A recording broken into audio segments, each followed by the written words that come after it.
Ode to a Lost Explorer. This is the fictional travel blog through the procedurally generated universe of No Man's Sky. All content within this audiobook is copyright 2016-2018 Andreas Constantine. All related No Man's Sky logos and intellectual property included in this novelization are owned by Hello Games. Music by 65 Days of Static.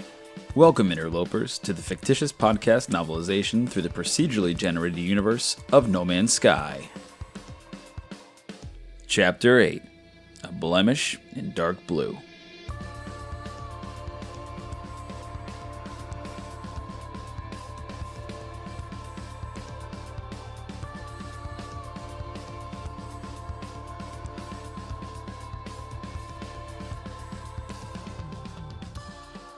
It doesn't matter that you can't remember your name. What's important is that we found you, she said in a gentle voice. I actually didn't care that I had no memory of who I was. Having met her was more important, though I couldn't understand for the life of me why I thought so. Looking at her, I had a fleeting glimpse of an obscure image from a garden in the spring, then a stutter as the images froze and vanished. Hey! I jumped to Kalo's voice. We go help Holler off the ground. Talk later. I followed Kalo to the Holler's cockpit, while glancing back and wondering who she was. I hadn't even asked her name. Kalo chewed on something. I couldn't make it out. It seemed to calm him. There was a smell, a wonderful fragrance in the air, which left me feeling calm, yet focused. Time to leave. You take control seat. I balance thruster mix.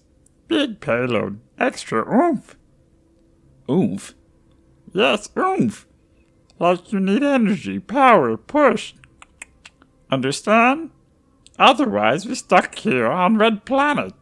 Supplies I need. He paused to think. We need take back.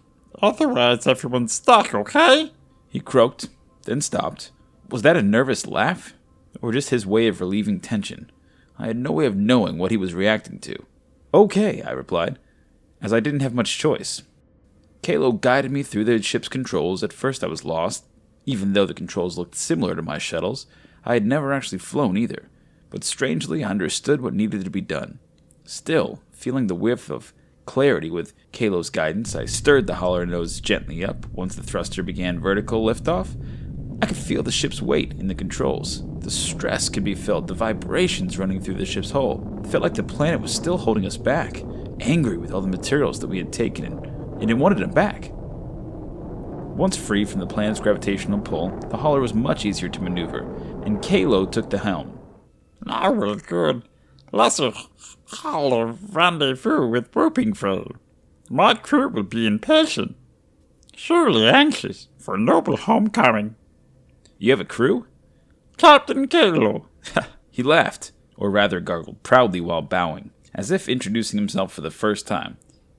Always ready to serve friends for true compensation.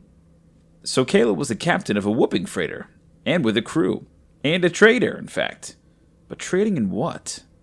He had obviously been stranded in this system, on the same planet as me, with a female humanoid, and now, with my supplies and shuttle parts, we were all able to escape our shared misfortune. You're a traveler. So am I. I turned to see the humanoid was standing at the cockpit's door. Beautiful view. Is that the world we're on? She asked. For a moment, I was unable to speak. Beautiful, yes, I uttered, without taking my eyes off of her.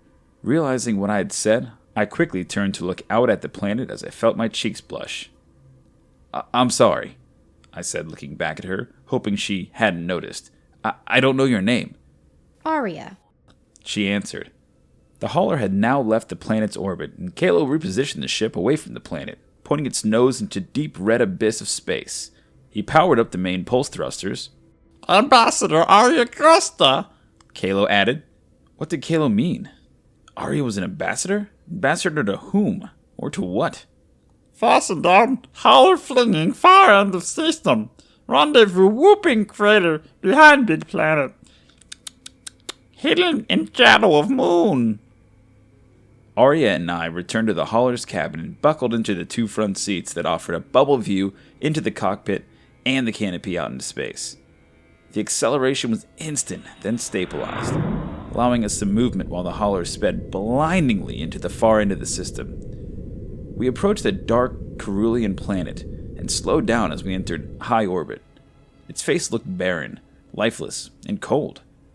Far from the sun, its surface shimmered like a pale moonlight in winter.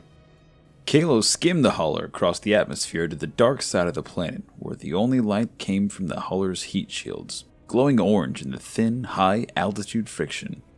In that endless night, I could only make out a small black disk looming in the shadows. We go there. Between moon and planet, to secret spot of whooping freighter. Kalo pointed as he turned his head back towards us, smiling. Come on, speed safe now. Come to front to see Kalo's interstellar freighter. Between the planet and its moon, a gargantuan ship loomed, the begotten offspring of some ancient giant, floating in an empty ocean of gloom. As the hauler approached, small lights appeared like fireflies in the dark blue. I watched as Kalo sent an encrypted signal. He waited for a response. The hauler slowed as the freighter grew in size. The fireflies grew too, flickering now like candles. Aboard! Oh, sisters! Kalo fell back into his seat as the realization of what we were seeing unfolded.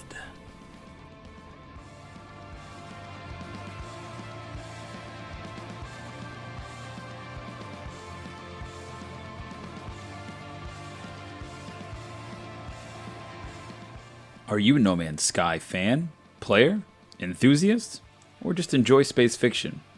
Please enjoy this audiobook now, subscribe to the channel, or visit the novelization written by award-winning poet, teacher, and author Andreas Constantine at ode-to-a-lost-explorer.wordpress.com. Keep exploring, interlopers.